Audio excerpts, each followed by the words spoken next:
Isa na naman pong magandang umaga sa inyong lahat. Welcome po na naman sa W16 Kidlat. Ang lutuin po natin ngayon ay puset, squid with cauliflower, broccoli, and Chinese cabbage. Ito po ay simpleng gisa lang.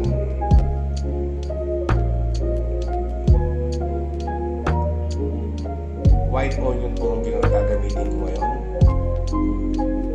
Chopped garlic and sambal and hoisin sauce. Kaya lang po ang ingredients niya. So ito po gamitin natin ngayon ay sesame oil,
mag-i-enjoy po ang inyong lunch or dinner.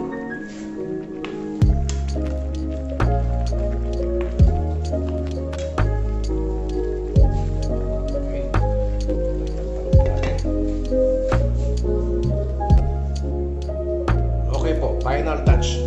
Hola! Luto na po.